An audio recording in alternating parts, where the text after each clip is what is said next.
watching a documentary on Hulu about crimes that take place in national parks. It's called Wild Crimes. It's on Hulu, and I didn't know this, that the national parks have like their own kind of, I'm not gonna say FBI, but they're almost like federal agents um, that patrol the parks. There's only, I think, like 33 of them or something like that. And there's like 85 million acres, is like what the show says, which is fascinating. And there was a case on there that I think what's her name? Beth Shot. Shot. Yeah. She was amazing. She was one of those get her done type gals where she just got her hands dirty for sure. And there's an accidental, push or fall type case with a guy whose wife died. Anyway, you guys can go watch the show, but they brought you in, and I guess because your experience with missing persons and your background with the FBI, how did that happen that they brought you into that case? Yeah, so Tony Henthorn died in the national park in September 2012. And there was an agent from our Fort Collins office that was assigned the case. I was in the midst of still working some of the Kimball case. I had been assigned some other missing person, hard to solve homicide cases where I would team up with local police departments and we would just work them together, pull in the profilers and see how far we could take them. But that agent from Fort Collins, I met him in the hall one day in our Safe Streets building, and he says, "Hey, I think I've got a serial killer." I said, "Tell me about it." He says, "Yeah, his name's Harold Henthorn, and he took his wife up to Rocky Mountain National Park, and he disappears every Thursday, and we can't figure out what he's doing, and he's been doing it for years." And he goes, "I think he's going around killing people." I said, "Well, okay, what makes you think that?" He said, "Well, his first wife died in really suspicious circumstances, and this guy's just super odd." So we talked about back and forth, reach out to me if I can help, et cetera. And the case went on for a little while. And I know Beth was working it. She didn't have an FBI agent that was totally assigned to it, because that's what those cases require. Just like Beth was working her butt off, but she didn't have a lot of help because they don't have a lot of resources, within PS. And then our agents are assigned other cases. So finally, the U.S. attorney, I'd known them for quite a while, they requested that I come in and help because they couldn't move the ball forward from where it was. So I met with the U.S. attorney, met with Beth, and they said, "You've got to walk up and see this cliff that she fell off of." So that's the first thing we did. Yeah, you guys walked up there. I remember watching the show. They were basically like worried that because you didn't say, they said that you didn't say anything up there, like you weren't like, oh. And then when you got in the car, they were like, you were quoted as saying like, "This guy killed his wife," or "This guy pushed his wife," or something like that, right? Yeah, there's no reason for them to be up there, Corey. And Right. I'm normally pretty quiet, and I find that it's better to be quiet when you don't know what you're talking about.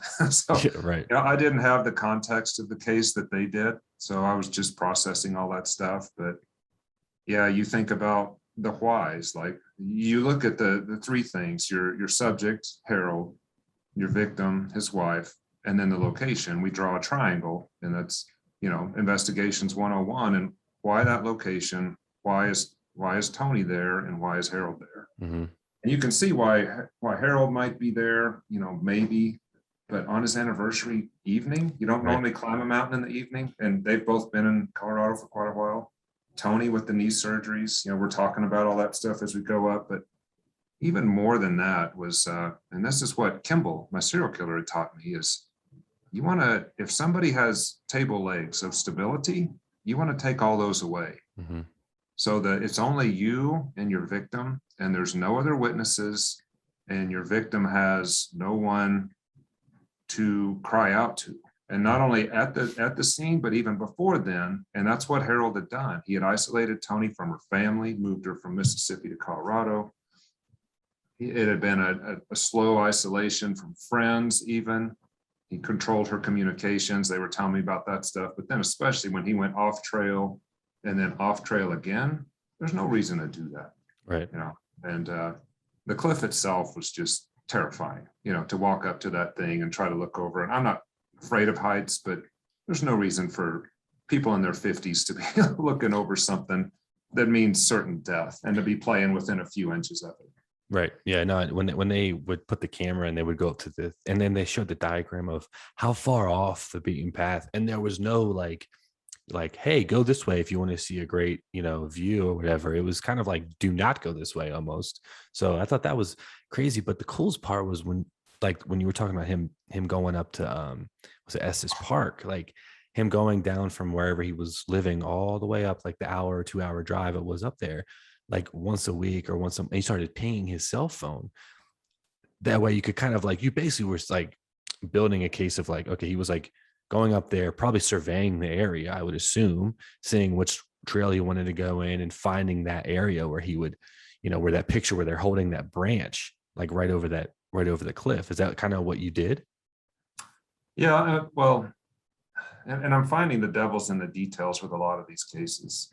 I even found that with my first bank robbery case back in '98, to where there's a couple of U-Haul trucks that were seen at a first commercial federal bank in Aurora. But it was just a real small communication. Somebody just threw it into the file, and sometimes those get lost in the shuffle. Mm-hmm. And so I got assigned 2 closed bank robbery cases to start my violent crime career. Closed meaning there's no good subject. Why don't you just look them over? Wow. And I pull out one of them, and I find this one communication. It's only like 2 sentences, but it says, hey, we found these 4 U-Hauls were rented, because one of the bank tellers had seen a U-Haul leaving around the time of the bank robbery.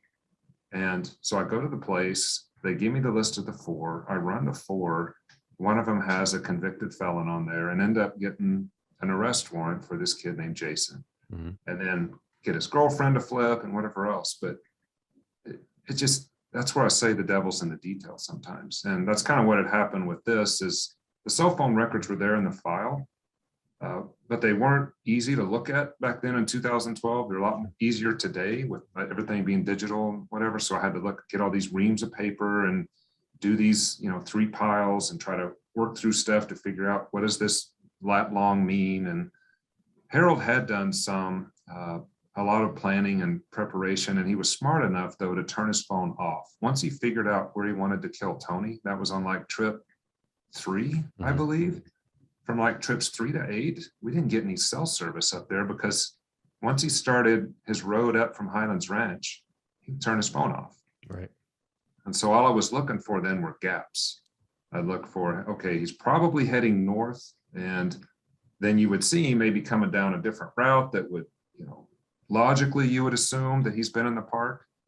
But it was interesting to me to watch Harold as I was testifying, because while I was up there testifying, I was thinking he was just going to be challenging me with, you don't know for sure I was there, shaking his head no, like I'd seen him do to some other witnesses. But he's nodding his head while I'm saying, like trip 4, like, okay, looks like the phone was heading north, and then I have a 4-hour gap. So I'm assuming he was up there at the park, and I'm looking at Harold at the defense table. He's nodding his head. Not like, yeah. So yeah, you're right. Yeah. Like, yeah, you got that, Grusing. Let's move on. Oh my Thank you for God. that. Yeah. And so he didn't have his attorney argue, much on that behalf either, but it did make sense. And we had, the jurors obviously thought it did as well, but we present the facts we can. But that's why I have 9 planning trips, but I think only 3 of them were complete. Right. I was just filling in dots and then letting the jurors say, yeah, that looks like the other 3. And just like he had no reason at Cliff, he had no other reason to be heading north on a day when he's telling Tony he's building churches, and getting a babysitter for their daughter. Yeah. I thought that was very odd when he was decided to go on this ridiculous hike on, because I looked up the actual hike, and me and my fiance moved out here to Colorado because we liked the outdoors, we liked to hike. And even that was like, it was a pretty legit like hike. And if you don't know what you're doing, you could hurt yourself there. Like you said, there was no reason for him to be up there. And she was kind of like upset almost, like, this is what we're doing for our anniversary, like going on this hike that we could have done anytime we wanted to. Why aren't we doing something different? But man, that case was fascinating. And obviously his ex-wife, the one that died before, played a huge part in your guys' kind of like, I think getting a conviction is at least that's what the documentary kind of portrayed a little bit, but I don't know.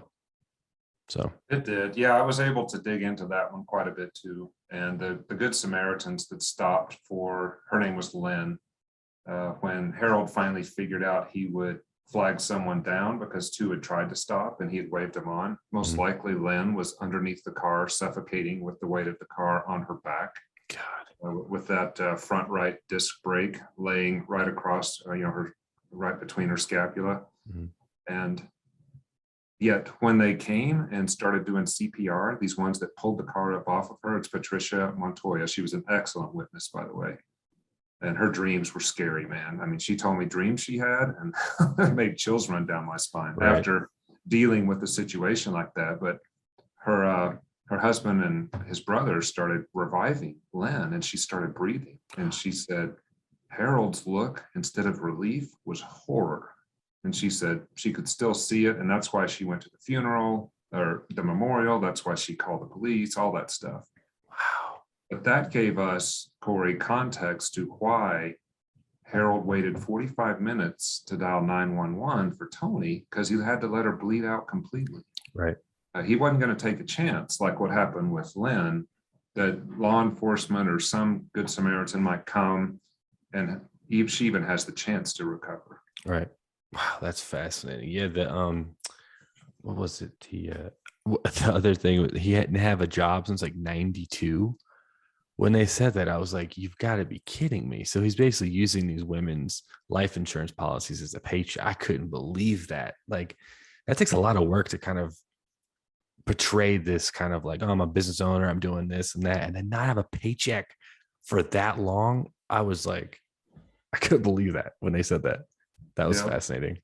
Well, one of Harold's close friends told us, he says, Harold is not capable of murder. There's no way. I prayed with that man in small groups for 25 years. He knew Harold during Lynn's marriage. He saw Harold grieve, which, by the way, your serial killers, your Harolds, uh, others that I've dealt with, their expression of grief should not be anybody's sign that they can't be responsible. Because it is an outpouring like something I couldn't even do, if something happened to my wife. I mean, I would feel that same grief, but it looks so real. Nobody questions it. Mm-hmm.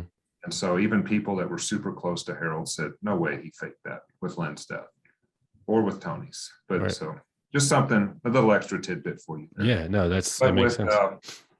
Yeah, he said, the friend said, Harold's not capable of murder unless something is going to threaten his public persona, is the way that he put it. So Harold had created an image for himself that, even though it wasn't true, it was of a successful businessman, a strong follower of God, this leader in the community who's building churches. And so when Lynn gets sick, she gets sick at work. She's not only going to have have expensive surgery, but his sole money that comes in, that is his persona, is going to be threatened. He takes out an insurance policy on Lynn, kills her. And then same thing happens with Tony. We all wonder, would the marriage have gone on if Tony hadn't diverted the oil check and wanted to become, a partner in her Eye Creek Surgeons and stuff like that? Those things that threatens Harold persona, she didn't know that she was approaching death, Right. by doing those things, because who would think that? Yeah, you don't, especially the person that you're married to, That's fascinating, man. That's crazy. I can't even, that show just blew my mind. I was like, I just couldn't believe it. Just the fact that the National Park Services has people like this, because you don't think about that stuff when people either go missing or when they die. You're like, oh, the feds will take care of it, which I don't know if they do for the most part, but I just thought it was so cool that they have their own organization that kind of handles stuff like this.